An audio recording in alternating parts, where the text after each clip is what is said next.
Previously on Beat the Press podcast. We are back. Beat the Press. And man, I tell you, the show just keeps getting better and better and better. You've heard our Hall of Fame guest coming in, and per request, I had to bring in this next guest. I'm the man, because you know what? To me, he is the man.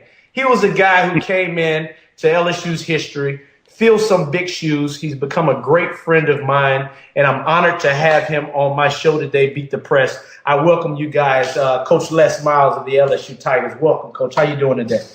I'm doing great, Michael. Enjoying the day. Man, I remember my first time getting to meet you. I'm riding by the football office, and I've never met you before. I've heard so many great things about you, and I just wanted to try to catch you in your office. And I walk up. Nobody's in the office. I run into Sam Nader, and I asked if Coach was available. He said, yeah, he's in his office. Mike, go ahead. And I remember for the first time that you met me, you welcomed me in your office. We probably sat down and talked for an hour, man. I just have to tell you how much of an honor it was to get that reception from you. What in your coaching career, what makes you embrace former players the way that that experience that we had? It's interesting you say that. The one thing that I've always wanted to do is be accessible, not only to former players, but certainly to my own. And so that door can't be a hurdle to get through. And so our guys, our players, certainly people that want to come see me, they get through that door quickly. Former players, what a tremendous resource for an institution. To have guys that have gone through, gotten their degrees, paid a tremendous price, played in a championship program, paid a price that champions pay. And for me not to be open to them and their contribution and what they've done in the past year, Michael, before I ever met you, I heard that you and Marcus Spears were the two in state that said, for Louisiana, hey, listen, let's win a national championship. Let's do it right here in Louisiana. And so before you ever came in my door, I was in your debt because you started a philosophy that, you and Spears started a philosophy that said the in-state player in Louisiana stays here and plays for a national championship from Louisiana in front of their friends and families in Tiger Stadium. And so when you came in, shoot, Coach, I was so excited to meet you, I didn't know what to do. Well, and I had the same, Coach, and we talk about getting those in-state players in. When I was at LSU, recruiting was a big thing for me. I had to go out and recruit myself.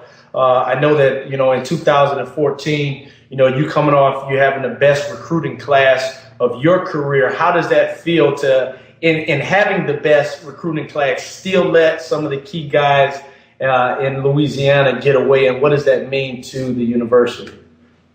Well, for us, the important gets for us, certainly. Leonard Fournette is, a very, very talented man, but for him to say, as an example to the rest of the young prospects in Louisiana, I'm staying home. I want to win a national championship at Louisiana and at LSU.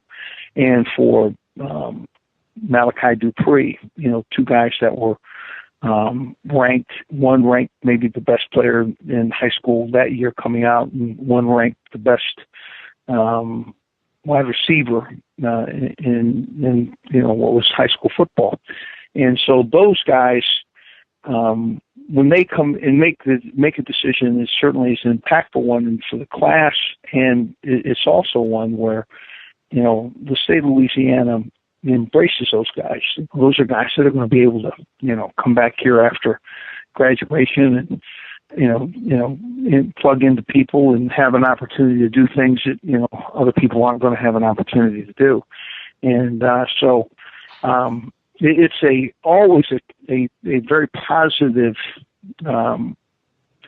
characteristic, if you will, precedence for the Louisiana guy to stay and go to school at LSU.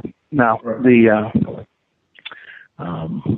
the class has to be, because simply put, we're going to graduate a lot of guys to the NFL, and our junior class seems to go to the NFL pretty routinely. So it's nice to have those guys in our state, who make the precedent. I'm staying, be talented enough to come in and play as freshmen, and hopefully offset some of this junior attrition that we're suffering.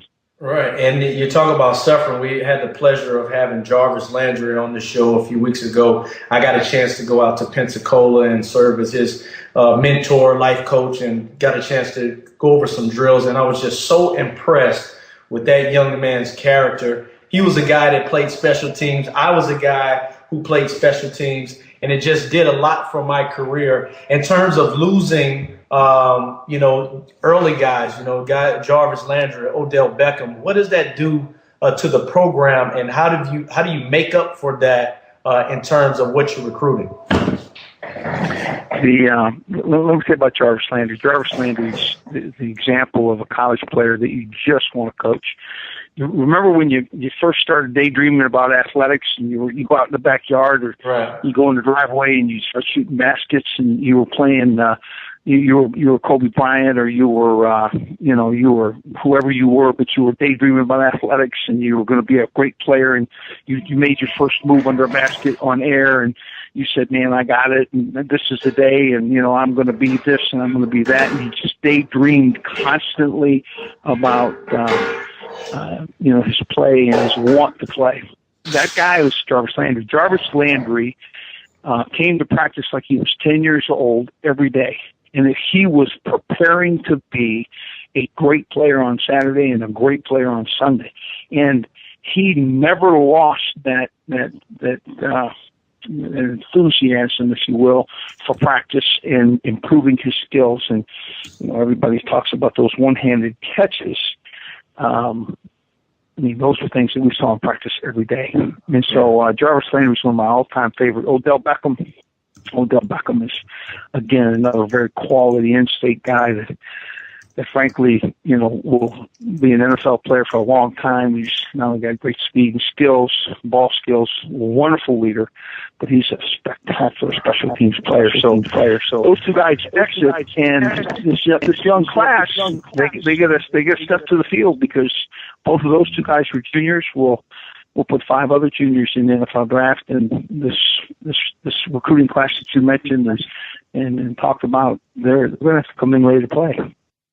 So, Coach, I wanted to just ask you briefly about the pro days. LSU has a storied history of guys moving on to the NFL. So I want to focus specifically on 3 prospects. That's Jarvis Landry, Odell Beckham Jr., and your quarterback, Mettenberger. Just want to get your feedback in regards to their pro day. Well, they certainly upped their stock. I think the interaction with Mettenberger, the ability to throw and catch, and the workouts that they went through there certainly will only help them. They have very definitive skills and abilities, and a pro day reveals those very quickly for guys that can play. And I just as soon as you see Jarvis Landry run a route, understand the nuances that he's going to be able to bring to the game, and his ball skills, and his very, very confident ball skills, snatching the ball out of the air, ball skills, huge, strong hands. Those things show up in pro days. And Odell Beckham, exactly the same thing. And they're going to put a watch on him to see that he runs extremely fast. And they're going to realize when they look at that film that he's a great punt returner. And again, his ball skills will jump out at you. So, pro day, really, I got to be honest with you, anytime those guys work out, it's going to just do nothing but advance them. Coach, I'm very familiar with the fans of LSU. You know that they have high expectations. I remember you guys having an undefeated season, and fans were just upset because we lost the big one. And I remember tweeting this long message about, we ought to be thankful for being able to celebrate an undefeated season and think about all of the great moments, What is your expectation for this year? You have a new quarterback. We know that quarterback position is a very important role. We've had some great quarterbacks come through. What is your take on a young guy taking the reins at our great university?